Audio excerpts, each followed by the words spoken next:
And if you change your mind about who your competition is and do what that person's not willing to do, you end up with innovative solutions that can cascade through this entire organization.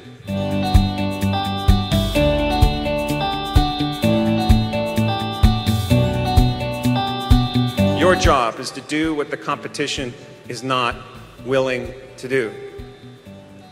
What are they not willing to do? Typically, those are the things you're not willing to do either. I'm not here to make you feel good the whole time, right? I'm here to make you feel uncomfortable. I want you to look in the self-honesty mirror and say, what am I not willing to do?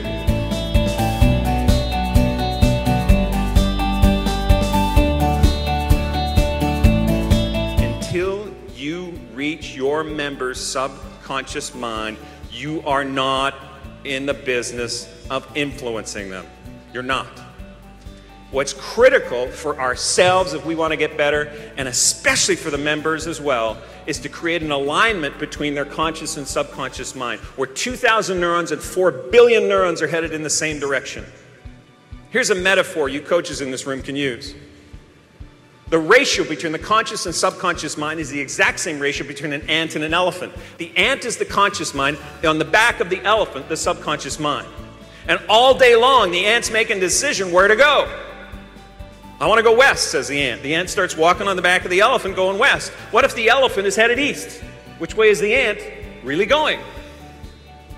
East, thinking he's going west. But this is flat out human nature. Conscious mind, I want to go on a diet. Subconscious mind, I don't think so. Unless 2,000 neurons, the ant, and 4 billion neurons, the elephant, are headed in the same direction, coaching gets easier.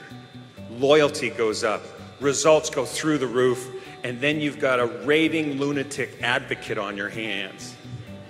The person that comes up in the studio beforehand to a new member and says, "You're going to love this."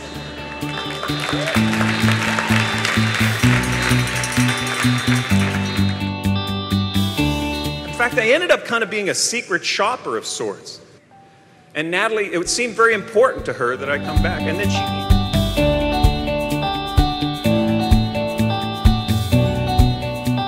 the bigger you get, the more you want to stay out in front, the more agile you want to be. You want to stay that small studio concept and at the same time grow and grow and grow.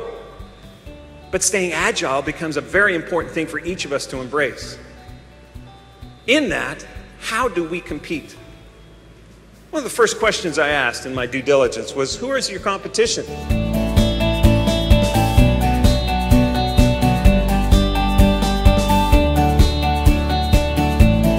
Our job is to think of our competition as a person who does what we do.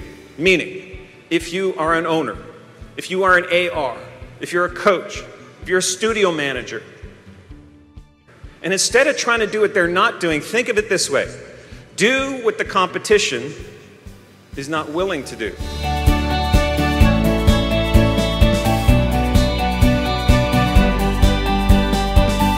They walk through our doors into our studio every day, don't they? Yeah, the conscious mind knows this may take time to lose that weight and get more fit and trim and have that image as you walk by the mirror. Well, they know, consciously we know that. But 4 billion neurons every second expect it when? Now. That's our biggest struggle today.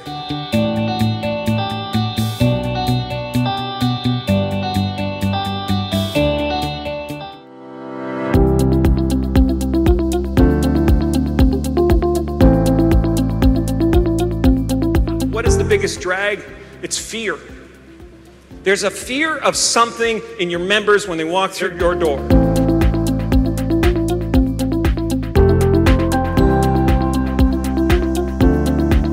Here's how to circumnavigate that fear like this. It's a decision prior to every race run. For you owners, that's every day. For you coaches, is when you're just about to get in your coaching session. For the people at the front desk, it's just before you start your day. It's a decision to have fun. I was backstage and I was getting the mic'd up and I was thinking about things. I was going through notes and I went back there and I was going through my notes again and I went, wait a minute. Wait a minute. You ever heard a speaker, you get the impression they're saying, take my advice, I'm not using it. We know this is fun. We know the ride we're on is fun. Your member has to pick up on that when they walk through, especially the first ones. And when another member comes up and says, you're gonna love this. Or maybe it's that member that you just believe in, and they're about to march in the opening ceremonies. If that person that important to you were to march in the opening ceremonies, how loud would you cheer? How quickly would you stand up out of your chair at the opening ceremonies of the Olympic Games? Go back to the table. On the count of 3, you ready to commit? Yeah! 1, 2, 3, commit, point your skis down, he'll get into a tuck, right down low. So you're picking up speed, 60 miles an hour, 100 miles an hour, 125 miles an hour, and you have that mental toughness to see you through the first beam, the second beam, and the mountain you set out to conquer is behind you. You look over and see the numbers, the metrics, how well you did. But most importantly, you see who's waiting for you. Not just your family, but your Orange Theory family. Yeah! And when they've seen you follow that Olympic journey, you can't help but feel, I want to do that again. Here you go. Keep those hands going, everybody, for Vince Poscente.